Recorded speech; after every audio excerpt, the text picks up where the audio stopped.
Janapriya upscale 2 BHK 45 lakhs, 3 BHK 60 lakhs మాత్రమే. సితారా సైనిక్పురి.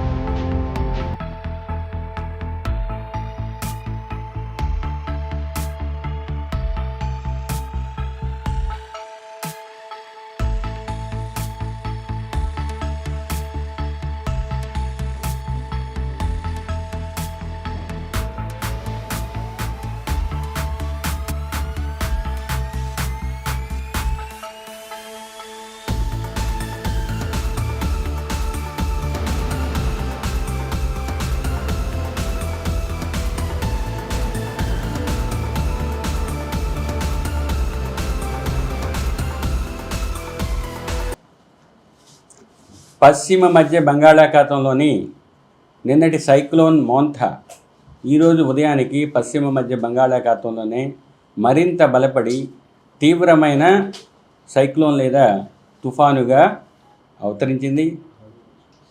అది ప్రస్తుతానికి మచిలీపట్నానికి 110 కిలోమీటర్ల దూరంలోనూ, కాకినాడకు 190 కిలోమీటర్ల దూరంలోనూ, విశాఖపట్నానికి 280 కిలోమీటర్ల దూరంలోనూ, ఒరిస్సాలోని గోపాల్పూర్కు 410 కిలోమీటర్ల దూరంలోనూ ఉన్నది.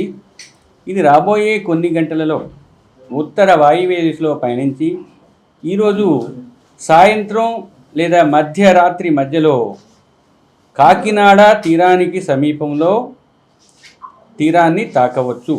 ఇది తీరాన్ని తాకేటప్పుడు తీవ్ర తుఫానుగానే తాకే అవకాశం ఉంది.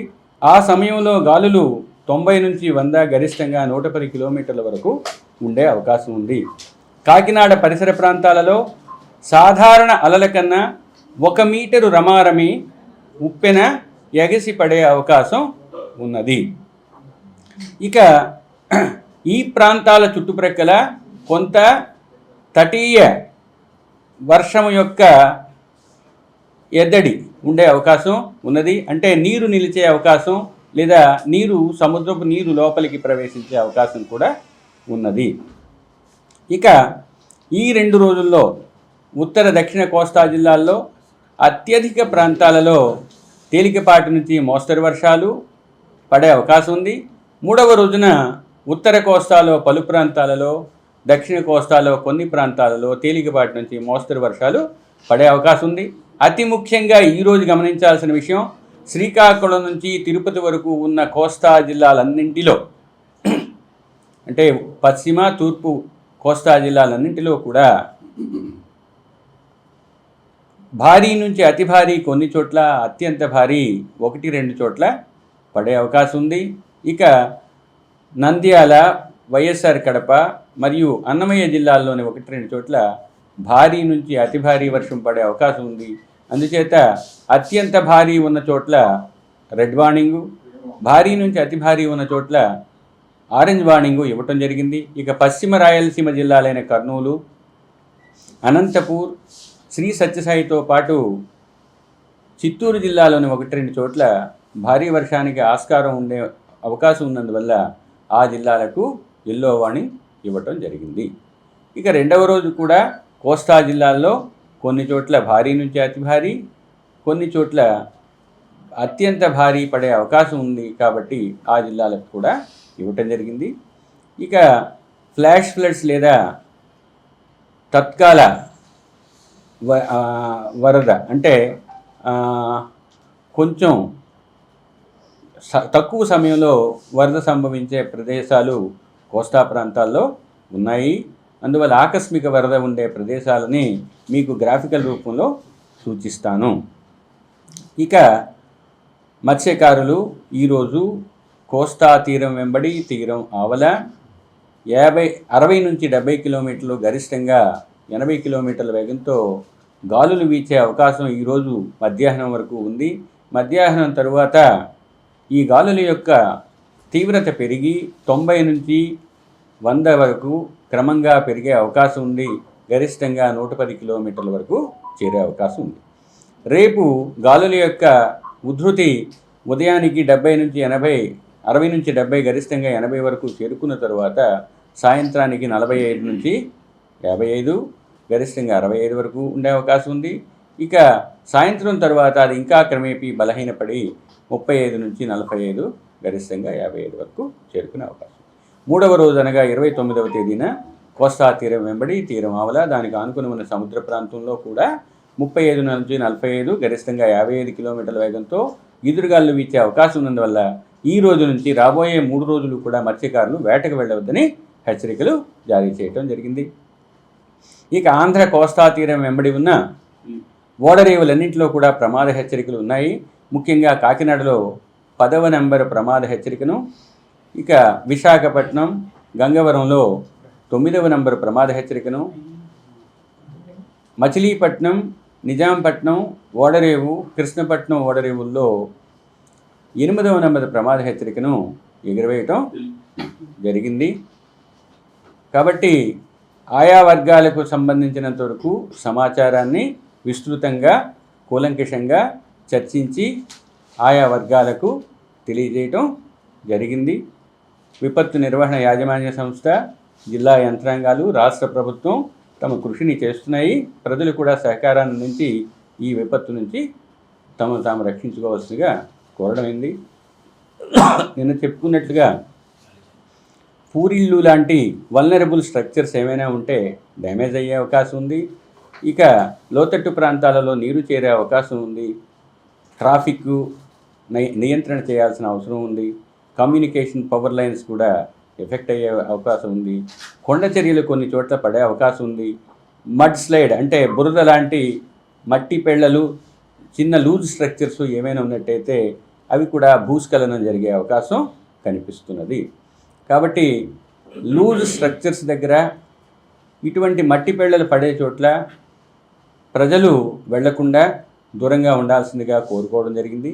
ఇక ఉరుములు మెరుపులు ఉన్న చోట్ల చెట్ల కిందకి కానీ అసురక్షిత భవనాల దగ్గరకు కానీ వెళ్లకుండా సురక్షిత ప్రాంతాలకు వెళ్ళవలసిందిగా చెప్పడం జరిగింది. ఫిషింగ్ ఆపరేషన్స్ అన్నీ కూడా టోటల్గా కొన్ని రోజుల నుంచి సస్పెండ్ చేస్తాం. ఇంకా 3 రోజులు ఆ పరిస్థితి కొనసాగుతుంది. కాబట్టి ఏ వర్గానికి సంబంధించిన వారు సామాన్య ప్రజలు కూడా ఈ విశిష్టమైన హెచ్చరికలని దృష్టిలో ఉంచుకొని తమను తాము రక్షించుకుంటూ ముందుకు సాగాల్సిందిగా కోరటం.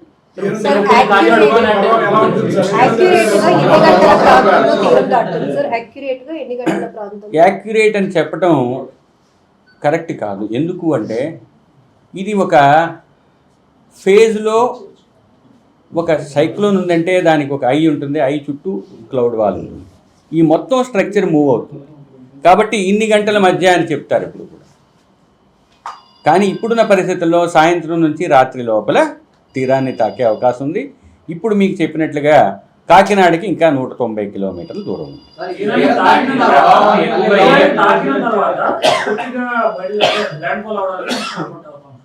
తీరాన్ని తాకటం మొదలుపెట్టిన తర్వాత సాధారణంగా 1 గంట గంటన్నర సేపు మొత్తం ప్రాసెస్ కంప్లీట్ అయ్యే అవకాశం ఉంటుంది. ఏదైనా కూడా మీకు లేటెస్ట్ సమాచారాన్ని మన మీడియా గ్రూప్లో, తర్వాత ఈ సిడబ్ల్యూసి ప్రెస్ గ్రూప్లో ఉంచడం జరుగుతుంది. ఏవైనా అవకాశం ఉంటే సమాచారాన్ని తెలుసుకోండి.